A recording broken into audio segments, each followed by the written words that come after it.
وسلم به د روژې نه 2 میاشتې مخکې دعا کوله، اللهم بارک لنا فی رجب و شعبان، یا الله په بزرګه کې برکت واچې. دا ډېره بختوره میاشت ده. او د بزرګي نه وروسته شعبان، خدای په دې کې برکت واچې. دعا به یې کوله. ولې؟ دا د روژې نه مخکې میاشتې دي. او د الله نبي به دې تېرې شوې میاشت کې اکثر به روژه نیوله. دا کومه چې تېره شوه که نه، اکثر به روژه وه. خو دا روژې ته نږدې ده، یوه ورځ نیمه نه ده. په دې باندې هم خلک په نیت باندې نه پوهېږي. دې نیت ډېر ګران دی، څنګه به یې نیسي؟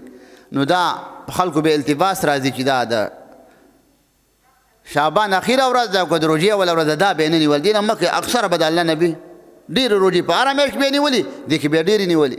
نو د الله نبي به دعا کوله خدای په بزرګه کې هم برکات واچې او په شعبان کې هم برکات واچې. دعا به یې کوله. او د الله نبي دعا بیا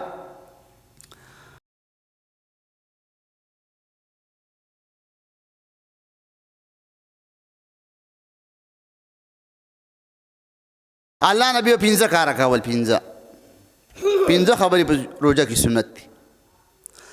اول نمبر پېشمنۍ کول او وروسته کول.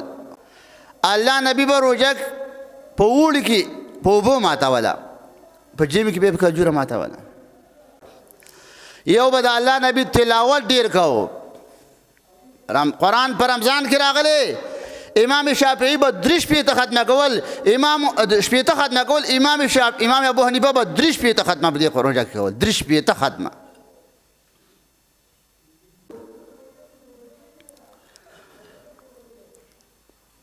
نو د روژې اصول او آداب. روژه چې کله نیسي او بیا جوان سړی روژه نیسي، ځوان، الله پرشتو باندې فخر کوي. وګوره دا هغه ځوان دی په ځوانۍ کې په نفس قدم کېښود، په ځوانۍ کې نفس یې مړ کړه او روژې ونیوله. دا د عبادت دپاره دروازه ده. و زکات الجسد، د سو معنی خپله دا ده، منع کېدل. او زکات کې 2 خبرې دي کتابونه لیکي. د زکات معنی پاکوالی. 40 زره کې 100 روپۍ ورکړي، دا یو کم 40 زره مکمل پاکې شولې. پردې حق وکنه، مرداره وه، خیرې دی. د زکات معنا زیادت.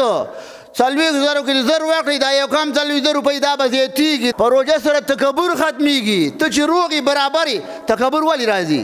د سړي ته په حکومت کې ډنډی، د سړي باډي غټوي، د سړي ته پیسې تکبر کوي که نه؟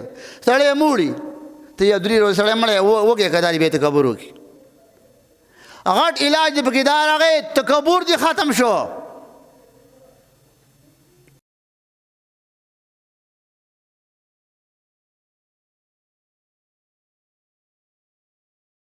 فیض الفقار صاحب لیکلي دي، په امریکا کې یو سیندان سره میلاو شوم. سیندان انګریزو، هغه روژه نیوله. نو میاشت ما څو ورځې ونیسي؟ ویل پوره میاشت نیسم. داود علیه السلام به یو ورځ روژه او یو ورځ به بوځه. الله نبی له صحابه راتله، د الله نبي موږ ټول عمر روژې نیسو. الله نبي منع کړه، نه، ښې روژې دا داود علیه السلام دی. یو ورځ روژه یو ورځ بوځه، یو ورځ روژه یو ورځ بوځه. دا روژې د داود علیه السلام دی، دا د هغه سنت دی. او مخکې مې ته ویل چې د الله نبي به دې مخکې روژه کې اکثره غونډه میاشت به یې نیوله، لږ یې څو ورځې به یې نه نیولې، هره میاشت به یې روژې نیولې. فیض الفقار صاحب لیکلي دي، په امریکا کې یو سیندان سره میلاو شوم. سیندان انګریزو، هغه روژه نیوله. نو میاشت ما څو ورځې ونیسي؟ ویل پوره میاشت نیسم. ویل زما ښځه هم پوره 30 روژې نیسي. په امریکا کې انګریز او مسلمان به یې لکه ګوره ته نسوار ټاکو زما څه خبرې مه کوه، ګوره زما روژه ده، ته زما نه خبرې زما دماغ کار نه کوي، ته په دري لیونی، پلار هم دې لیونی، ته هم لیونی، د نسوار ټاکو په روژه کې ته لیونی. وایي زما ښځه هم روژې نیسي. وایي ولې؟ وایي موږ په دې باندې ریسرچ وکړو، موږ تحقیق وکړو. دا روژه د بدن دپاره مفیده ده. بدن کې رطوبت وي، لونوالی. دا بدن کې دا ټول خوراک یې ټول مر که نه، دې کې رطوبت ډېر وي، لونوالی. په دې د بدن باندې بیا بیماریانې حملې کوي. که ده به تجربه پرې وکړه که نه، میاشتې ته په اوبو کې ټن که دا به وچېږي. که د روژې د قدر نه خبر وی څوک، نو ده به ارزو کولی ان تكون السنة كلها رمضان. ده به ویلې چې دا غونډ کال روژې وي. عبدالقادر رایپوري هغه به د روژې نه یوه ورځ مخکې د برات په میاشت کې جومات ته به یې بستره ویوړله. اوس خو په جومات کې میرېږي او غریب یې میرېږي او مالدار هم میرېږي او علماو ته خو جوړه ده. روژې نه به یوه ورځ مخکې بستره ویوړه، په جومات کې به یې خوره کړله، ځان له بې ځای ونیو. بیا په جومات کې رشئ، اعتکاف له خلک راځي، بستره خو به یې خوره کړه، ځای به یې ونیو. تمام رمضان به په بستره باندې خوب نه کوو. تمام رمضان موږ څومره خوب کوو، خفه کېږو به نه. د بوزي زور روژې ته راوباسو. لکه څرنګه چې د نسواري د خولې نه خوږ بېځي که نه، نسوار چې څوک اچوي د هغه د خولې نه ډېر مزېدار بېځي. چې کټ دې واخلي او خانم الله شله دې ویسي او ځان له اول شپه دې ځان له او بیا دې راپاڅئ. ځوانه راکړه جوابونه. ته وایې چې ما خو دا یو کار کوم، ما به ملان ته کندلې کولې، تاسو خو نور څه نشته دی. کله چې روژهدار د قبر نه راپاڅېږي، روژهدار او غیر روژهدار به پېژندلی شي. روژهدار او غیر روژهدار دلیل به څه ثبوت به څه کتابونه لیکي. فیفوه من افواههم الریح کالمسک، د روژهدار د خولې نه به د مشکو بوی ځي. د روژهدار لکه څرنګه چې د نسواري د خولې نه خوږ بېځي که نه، نسوار چې څوک اچوي د هغه د خولې نه ډېر مزېدار بېځي.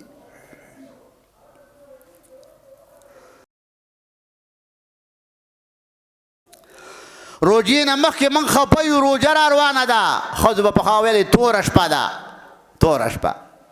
اوس لږې ښې شوې ښه. او سړی وایي نسواري شریف وایي زما دماغ کار نه کوي، روژه یم. د روژې نه مخکې په میاشت کې به واده وکړي، د روژې میاشت را روانه ده، محترمه ده، عزتمنده ده، زه به ګناه نه کوم، ګناه نه به ابرا وکړي. ځکه د ماپۍ والا روژه را روانه ده، میاشت را روانه ده، د ګناه نه به ابرا وکړي. ګناه په مسلمان باندې اسم منع ده.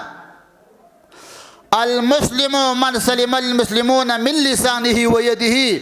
مسلمان هغه چاته وایي چې په ژبه او په لاس ته به چاته ضرر نه رسوي. لکه موږ او تاسو موږ یې رسوو ضرر. ښه مسلمان دې ته وایي چې ضرر به رسوي که نه به رسوي. الله ته چې څوک خوښ شي الله له ایمان ورکړي. په مخ د ځمکه غټ غټ کافرو تیر شوي الله له ایمان نه دی ورکړی.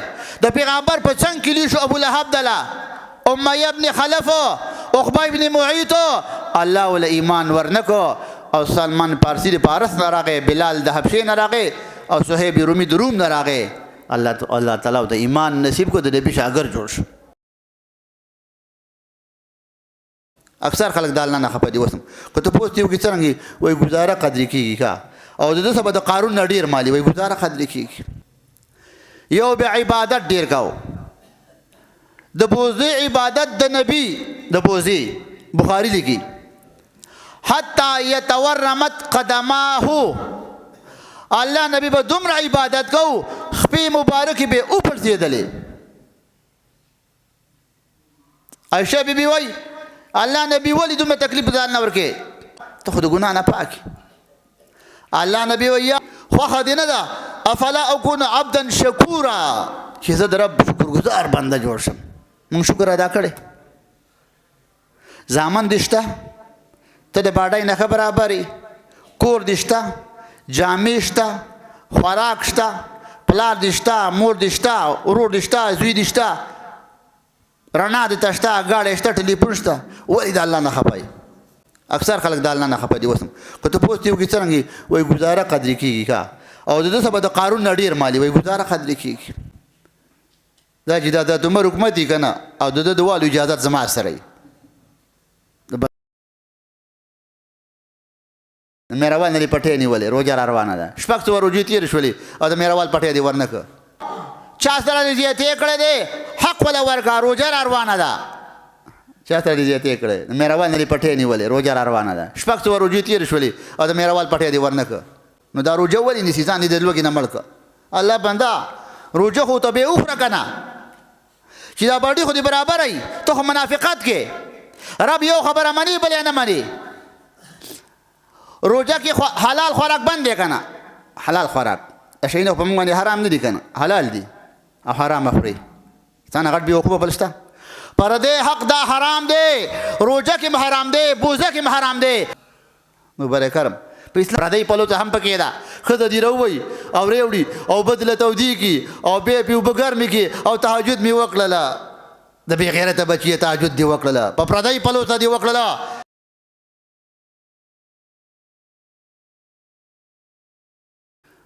اعتکاف په درې قسمه دی: مستحب، سنت، فتاوی لیکي او واجب.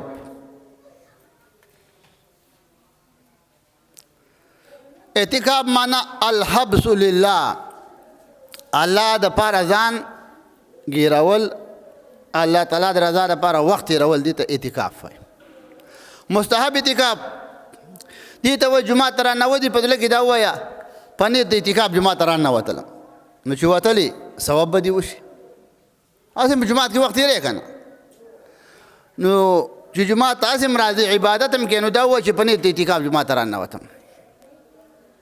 او ثواب هم بیا بیانو کوم مخه انشاءالله.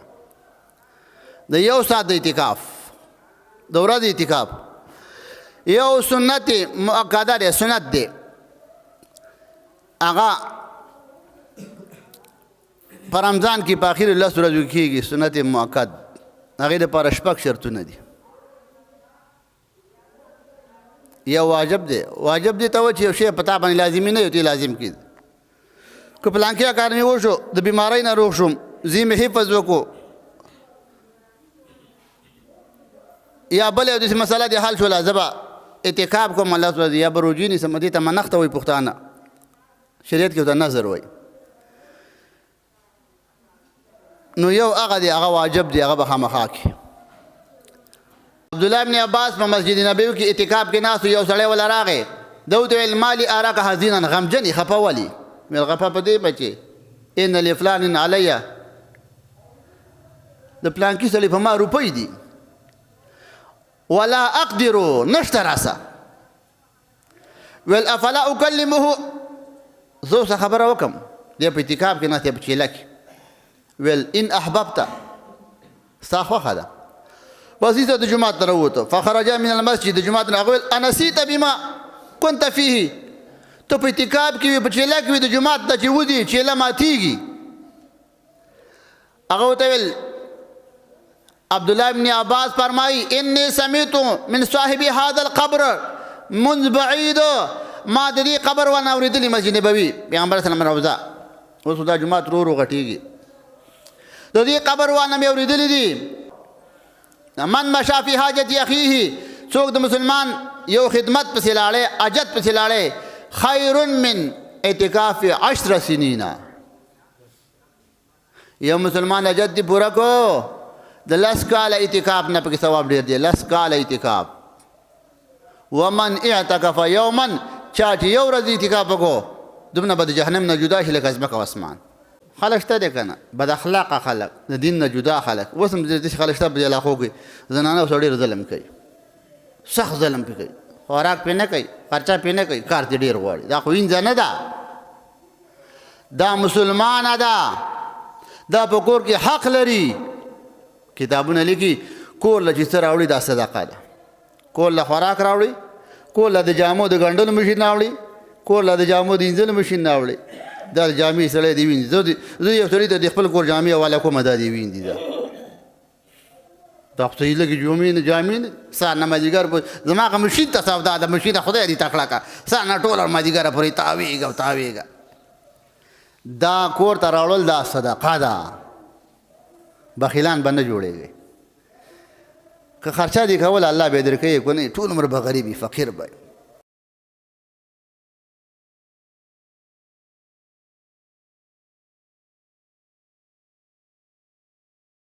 منګه تاسو قرباني کوو په کور کې یو کس دی خراب دی، د زوی واده دی، او وایي زه ډېګ راوړم، نو په دې کور کې 20 کسان دي، دا 19 چې دي، نو دوی له دغه نه ګولۍ راوړې که نه. پلار او تره چې ته ډېګ راوړي، زه یې نه منم، لور وایي زه یې نه منم، مور وایي زه یې نه منم، بیا به دا کار وشي. خو ټول بدبخته دي که نه. موږ د دنیا لپاره قرباني ورکوو. په باجوړ کې 100 کسان په یو ورځ شهیدان شو. اوف چا کړی دی اوف خبر هم نه وړه راته میلاویږي او غیرات وشي نو هغه لا پکې بېله مزه ده هغې د ښه په منډه ځو. قدر زرزرګر شناس قدر دلدل شاه علي د زر قدر د زرګر سره قدر جوهر جوهري قدر ګل بلبل شناس قدر دلدل شاه علي د ګونګټ سره د شخوانو قدرې د ګل قدر سره نه وي د ګل قدر د بورا سره